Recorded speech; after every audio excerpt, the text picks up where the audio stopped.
அனைவருக்கும் ஃபெஃப்சியின் சார்பில் எங்களுடைய வாழ்த்துக்களையும் வணக்கங்களையும் தெரிவித்துக் கொள்கிறோம்.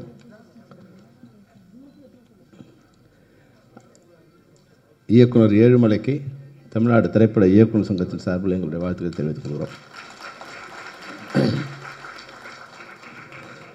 புதிய இயக்குனர் தமிழ் திரைப்படத்துறைக்கு வந்திருக்காரு. ஒரு புதிய முயற்சியாக வந்திருக்கார். அதை வழக்கமாக பார்க்குற படம் மாதிரி இல்லாமல் ஒரு மண் சார்ந்த ஒரு படமாகவும் ஒரு இனிமையான ஒரு படமாகவும் இந்த பாடல் காட்சிகளை பார்க்கும்போது பழைய பாரதிராஜ் சார் கொஞ்சம் பார்க்குற மாதிரி தோணுச்சு எனக்கு. இந்த கண்ணன் சார் இப்போ ஏன்னா திரைப்படம் வேறு மாதிரியான ஒரு ஃபேண்டசியான உலகத்தை நோக்கி போயிட்டு இருக்கும்போது நம் மண் சார்ந்த மண்ணும் சார்ந்த வேர் சார்ந்த திரைப்படங்களை கண்டென்ட்டாக கொண்டு வரதில் இப்போ ரொம்ப கம்மியாக இருக்கிற காலகட்டத்தில் மையல்ங்கிற திரைப்படம் அது ஏழுமலை வந்து மிக அழகாக கொண்டு வந்திருக்கார். உண்மையாக இந்த கடிதத்தை கொடுக்கும்போது இது இன்விடேஷன் மாதிரி இதை கொடுக்கும்போது இதுக்கு எவ்வளோ ஒர்க் பண்ணியிருக்காங்க, தமிழில் இருக்கிற எத்தனை காவியங்களை படிச்சிருக்காங்க, குறைஞ்சபட்சம் இதை எழுதுறதுக்காவது படிச்சிருக்காங்க இல்லையா. மையல் வந்து எங்கெங்கெல்லாம் இருக்குன்னு படிச்சிருக்கும்போது ஒரு சாதாரண அழைப்புதழுக்கே அவர் வந்து இவ்வளோ சிரமம் எடுத்திருக்காருன்னா இந்த திரைப்படத்தை நிச்சயமாக மிக சிரமப்பட்டு மிக அழகாக எடுத்திருப்பாருன்னு தான் நான் நினைக்கிறேன். ஏன்னா 2 வகையான திரைப்படங்கள் உண்டு. ஒன்று பணத்தால் மிக பிரம்மாண்டமாக எடுக்கலாம், இன்னொன்று அறிவால் மிக பிரம்மாண்டமாக எடுக்கலாம். இந்த திரைப்படம் அறிவால் மிக பிரம்மாண்டமாக எடுத்த திரைப்படமாக நான் பணம் ஒன்றும் பெரிய வேலை செய்யாது. திரைப்படங்களில் அந்த பணத்தை எப்படி வந்து படமாக மாற்றுறதுங்கிற அறிவு எந்த இயக்குனருக்கு இருக்கோ அந்த இயக்குனர் அந்த திரைப்படத்தை மிக பிரம்மாண்டமான திரைப்படமாக கொண்டு வருவார். இது முதல் பாராட்டணும்னா இதனுடைய இசையமைப்பாளர் புது அறிமுகம் இருக்கிற சௌந்தர்யோட மகன் வந்து அமருக்கு வந்து என்னுடைய வாழ்த்தை தெரிவிக்கிறேன். பாடல் காட்சியில் அதாவது வந்து ரவிக்குமார் பேச சொல்லிட்டு இருந்தார், காதுக்கு எவ்வளோ இனிமையாக இருக்குது பாருங்கள், லைவ் சவுண்டு கேட்டே ரொம்ப நாள் ஆயிடுச்சு, இப்போ தான் ஒரு லைவ் சவுண்டோட ஒரு பாட்டை போட்டிருக்காங்க அப்படின்னு சொல்லிட்டு இருந்தாங்க. அப்போது அவர் தாளாட்டுற மாதிரியான ஒரு இனிமையான ஒரு பாடலாக இருந்தது. ஆனால் ரீரெக்கார்டிங்கில் இளையராஜா சர்வர் மிரட்டியிருக்கீங்க நீங்கள். அதை ரீரெக்கார்டிங் நீங்கள் பண்ணிங்களா? ட்ரெய்லரோட ரீரெக்கார்டிங் பிரம்மாண்டமாக இருந்தது. உண்மையிலே ஒரு பயமுறுத்துகிற மாதிரி இருந்தது இந்த ரீரெக்கார்டிங். அது ஃபண்டாஸ்டிக்காக இருந்தது. ஸோ நிச்சயமாக அமருக்கு வந்து சௌந்தரனை தாண்டுவார் அமர். அப்பாவை தாண்டிய மகனாக மிகப்பெரிய இசையமைப்பு வெற்றி வருவார். அது மாதிரி அடுத்தது சொன்னால் ஹீரோயின் வந்து ரொம்ப அழகாக இயல்பாக நம்ம வீட்டு பொண்ணு மாதிரி ஒரு அழகாக பார்த்த உடனே ஈர்க்கிற மாதிரியான ஒரு அழகு இருக்குது. நிச்சயமாக உங்களுக்கு வந்து நிச்சயம் ஒரு பெரிய எதிர்காலம் இருக்குது. நீங்கள் இப்போ எதிர்க்கிற மாதிரியே எங்களோட அன்பாகவும் பணிவாகவும் இருக்கிறவங்க தான். நீங்கள் பெரிய ஹீரோயின் ஆன உடனே என்ன பாம்பேலேருந்து மேக்கப் மேனை கொண்டு வந்துடாதீங்க, அங்கேருந்து காஸ்டியூமர் கொண்டு வந்துடாதீங்க. ஏன்னா வழக்கமாக என்ன ஆகுதுன்னா இவங்களை வந்து எங்கேயோ வந்து தமிழ்நாட்டிலையோ கேரளாவிலையோ கர்நாடகாவிலையோ ஆந்திராவிலையோ நாங்கள் தேடி கொண்டு வந்து உங்களுக்கு மேக்கப் போட்டு காஸ்டியூம் போட்டு படம் கொடுத்து நீங்கள் படம் வெற்றி அடைஞ்ச உடனே அடுத்த முறை என்ன பண்ணுறீங்கன்னா பாம்பேலேருந்து கூப்பிட்டு வந்துடுறீங்க. உங்களை வளர்த்து விட்ட ஏனியை வந்து எல்லாருமே பெரும்பாலும் ஒரு நடிகை என்ன பண்ணுறாங்கன்னா பாம்பேலேருந்து வந்தால் இங்கிலீஷ் பேசுனா உங்களுக்கு வந்து உங்களோட ஸ்டேட்டஸ் உயர்ற மாதிரி நினச்சிக்கிறாங்க. இப்போ எங்களை மறந்துடுறாங்க. அது மாதிரி இல்லாமல் உங்களை வந்து சாதாரணமாக இருக்கிற ஒரு பெண்ணை இல்லை ஒரு ஆணை கொண்டு வந்து இந்த திரைத்துறையில் மிக பிரம்மாண்டமான உலகமே பார்த்து வியக்கிற மாதிரி இல்லை வந்து சந்தோஷப்படுற மாதிரி இல்லை ரசிக்கிற மாதிரி நேசிக்கிற மாதிரி மாற்றக்கூடிய திறமைப்படுத்த டெக்னீஷியன்களாக உங்களுக்கு ஒர்க் பண்ணியிருக்காங்க. அவர்களை எப்போதும் நீங்கள் வந்து நினைவில் கொள்ள வேண்டும் என்பது தான் உங்கள் ஹீரோயினுக்கு வந்து நான் கொடுக்குற வேண்டுகோள். உங்கள் சிரிப்பு உண்மையான அழகாக இருக்குது. நீங்கள் அதே போல் அழகாக இருக்குன்னா மனசாலும் அழகாக இருக்கணும் நீங்கள். அடுத்து வந்து நம்மளுடைய ஹீரோ வந்து காந்தாரா படம் ஹீரோ மாதிரி இருக்கார். காந்தாரா ரிஷப் ரெட்டி மாதிரி இருக்கார். இந்த படம் கூட அது மாதிரி தான் இருக்குது.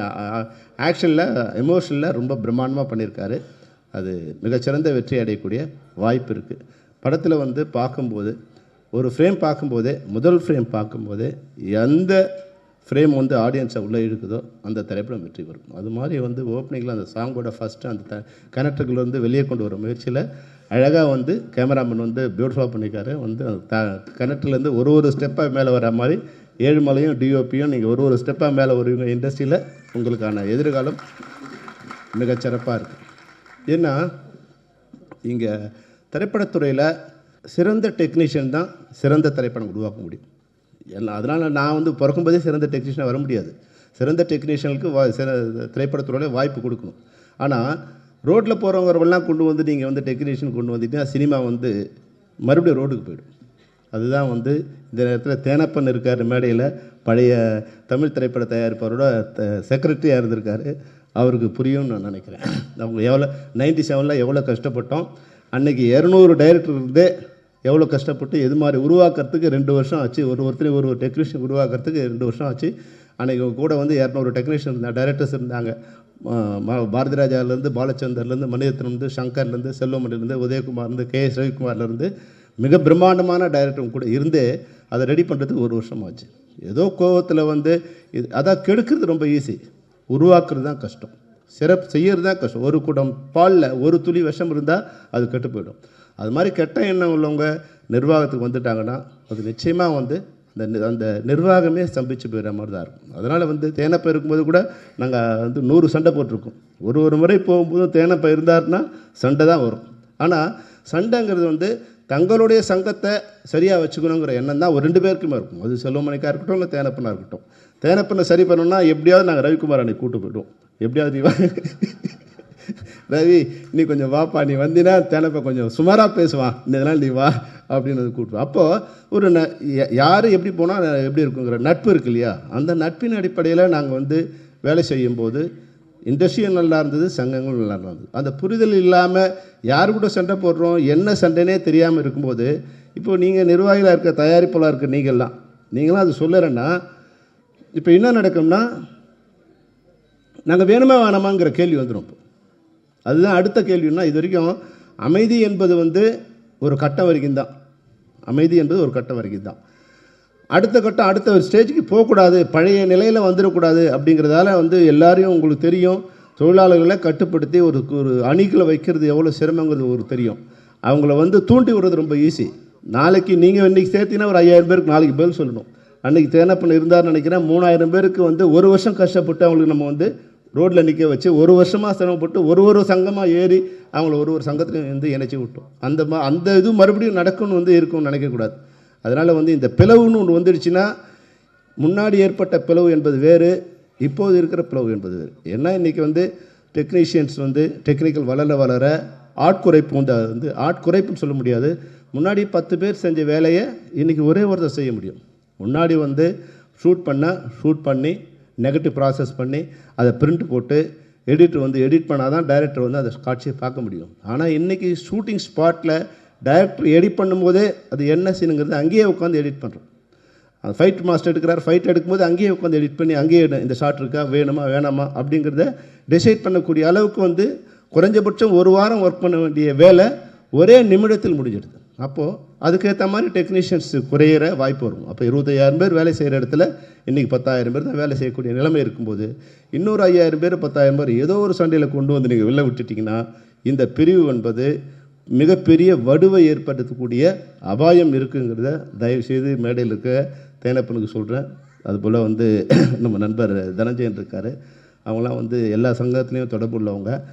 ஒரு சங்கத்தில் வந்து பொருளாளர் இருந்தால் கூட எல்லா சங்கம் தொடர்பு இருக்குது. இதனுடைய சீரியஸ்னஸ்ஸை ஏற்கனவே நான் எங்களுடைய மேதின விழாவில் பேசும்போது நடிகர் சங்கத்துக்கு ஒரு வேண்டுகோள் வச்சுருந்தேன்.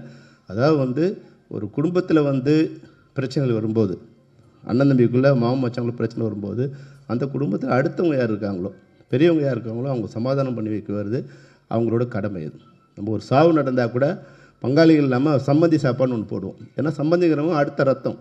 அவங்க வந்து அந்த சாவில் பாதிக்கப்பட்டவங்க வந்து கவலையில் இருக்கும்போது, அடுத்தவங்க சாப்பிடாமல் அன்றைக்கி வந்து 2 நாள் 3 நாள் இருக்கும்போது சம்மந்தி சாப்பாடுங்கிறது அந்த குடும்பத்தில் சாவில் இருக்கும்போது தான் வந்து அந்த நிற்கணுங்கிற ஒரு உறவுத்தன்மை ஏற்படுத்துறது தான் அந்த சம்மந்தி சாப்பாடு. அது மாதிரி இன்றைக்கி வந்து ப்ரொடியூசர் கவுன்சிலில், இல்லை FEFCயில், இல்லை நடிகர் சங்கத்தில், இல்லை எக்ஸிபிட்டார், டிஸ்ட்ரிபியூட்டர்ஸ், இது மாதிரி பல்வேறு அமைப்புகள் இருக்குது. பல்வேறு அமைப்புகளில் பல்வேறு முரண்பாடுகள் ஏற்படுவது சகஜம்.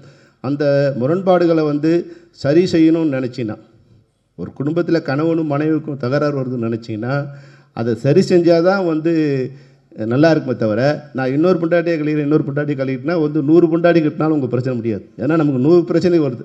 ஒரு பிரச்சனைக்கு ஒரு பொண்டாட்டியை டைவர்ஸ் பண்ணிட்டே போனோமா நம்ம வாழ்க்கை முழுதும் பொண்டாட்டி கட்டுறதே வேலையாக போயிடும். அது மாதிரி சங்கங்கள் கூட ஒரு சங்கத்துக்கும் இங்கே பிரச்சனை வரும்போது இன்னொரு சங்கத்தை ஏற்படுத்தணும்னு நினச்சிங்கன்னா 100 சங்கங்கள் இருக்கும். அமைப்பு சாரா தொழிலாளர் கூட ஒர்க் பண்ணுறது எவ்வளோ கஷ்டம்னு உங்களுக்கு தெரியாது. என் வீட்லேயே ஒரு சின்ன ஒரு வேலை, ஒரு கேட் ஒன்று போட்டோம். கேட்டு போட்டு அதனோட வீல் வந்து ஒர்க் பண்ணல. கேட்டு போட்டவங்ககிட்ட 3 மாதமாக நடந்துக்கிட்டு இருக்கும். அந்த தொழிலாளியை மறுபடியும் கொண்டு வந்து சேர்க்கறதுக்கு 3 மாதம் நடந்துகிட்ருக்கும். ஆனால் நீங்கள் இன்றைக்கி உட்காந்துட்டு ப்ரொடியூசர் கவுன்சிலில் உட்காந்துட்டு இல்லை ஒரு டைரக்டரோ ஒரு கேமராமேனோ நாளைக்கு 1000 பேர் ஜூனியர் ஆர்டிஸ்ட் வேணும்னா மறுநாள் காலையில் 5 மணிக்கு அவங்க வந்து நிறுத்த வைக்கிறாங்க. அதுக்குண்டான மேனேஜர் அங்கே வேலை செய்கிறாங்க, அதுக்குண்டான அமைப்பு அங்கே வேலை செய்யுது. லைட்மேன் வரல, கேமராமேன் வந்து எனக்கு 100 லைட் வேணும்னா அந்த 100 லைட் மறுநாள் காலையில் அதை பாம்பேயில் இருந்தாலும் கேரளாவில் இருந்தாலும் ஆந்திராவில் இருந்தாலும் அந்த லைட் வந்து மறுநாள் இறங்குது. இதெல்லாம் ஒரு அமைப்பாக இருக்கிற வரைக்கும் தான் இதெல்லாம் சிறப்பாக இருக்கும். இதை விட்டுட்டு அமைப்பு சாராக போகும்போது இந்த இண்டஸ்ட்ரியை கெடுக்கிற நிலை வரும். இந்த கப்பலில் பயணம் செய்கிற ஒரு பயணியாக மட்டும் இல்லை, இந்த கப்பலை நிர்வாகம் பண்ண ஒரு நிர்வாகியாகவும் தேனப்போ இருக்கார், தனஞ்சயன் இருக்கார், சம்மந்தப்பட்டவங்க இருக்காங்க. பத்திரிகைகள் மூலமாக ஊடகங்கள் மூலமாக சம்மந்தப்பட்டவங்க எல்லாருக்குமே சொல்கிறேன், இது வந்து அடுத்த லெவலுக்கு போய்கிட்டுருக்கு. இது ஒரு எச்சரிக்கை மணி. அடுத்து எப்படி ஒன்றாலும் அது திசை திரும்பலாம். அதனால் வந்து ஒரு சுகமான நிலையை ஏற்படுத்த சம்மந்தப்பட்டவர்கள் அனைவரும் ஒத்துழைக்க வேண்டும் என்று கூறி மையல் படத்தை வாழ்த்த வந்தோம். இந்த பிரச்சனையை சொல்கிறேன், தயவுசெய்து நினைக்காதீங்க. இது திரைப்படத்தோட பிரச்சனை, திரைப்படத்துறையோட பிரச்சனை. இந்த திரைப்படத்தில் உங்கள் திரைப்படமும் இருக்குது, நீங்களும் நாளைக்கு இண்டஸ்ட்ரியில். ஏன்னா இந்த தயாரிப்பாளர் நிச்சயமாக இன்னும் ஒரு 10-15 படங்களை பண்ணக்கூடிய அளவுக்கு இந்த திரைப்படம் இருக்குது. ஏன்னா இதனுடைய வெற்றி வந்து தயாரிப்பாளரோட வேலையே என்னென்னா மிகச்சிறந்த டெக்னீஷியன்களை ஆர்கனைஸ் பண்ணி கொண்டு வந்து ஒரு மேடையில் உட்கார வச்சுட்டாங்கன்னா அந்த பிரச்சனை முடிஞ்சிடும். அந்த திரைப்படத்தை அந்த டெக்னீஷியனுக்கு மிகச்சிறந்த திரைப்படமாக கொண்டு வந்து சேர்த்துருவாங்க. அந்த மாதிரி இந்த தயாரிப்பாளர் எங்கெங்கேயோ தேடி இன்றைக்கி 7 மேலே வரும்போது நான் புழல் விசாரி வரும்போது மேடை ஏறும்போது அஸ்டன்ட் கூட யாரும் கைத்தட்டல. ஆனால் 7 மேலே மேடை ஏறும்போது நிறைய பேர் கைத்தட்டினாங்க. அப்போ நிறைய பேரோட வந்திருக்கார் 7 மேலே வந்து இந்த இதுக்கு ஸ்டேஜுக்கு வரும்போதே வந்து ஃபேன்ஸோடு வந்திருக்காரு. நிச்சயமாக இந்த திரைப்படத்துக்கு பின்னாடி உங்களுக்கு ஒரு நல்ல எதிர்காலம் இருக்குது. இந்த திரைப்படத்தை உருவாக்கிய அனைத்து தொழில்நுட்ப கலைஞர்களுக்கும் இந்த படத்தை தயாரித்த தயாரிப்பாளர்களுக்கும் என்னுடைய வாழ்த்துக்களை தெரிவித்து விடைபெறுகிறேன். நன்றி, வணக்கம். உங்கள் ஜவஹர் டிவி நிகழ்ச்சிகளை உடனுக்குடன் தெரிந்து கொள்ள ஜவஹர் யூடியூப் சேனலை இணைந்திருங்கள். மேலும் லைக் பண்ணுங்க, ஷேர் பண்ணுங்க, சப்ஸ்கிரைப் பண்ணுங்க.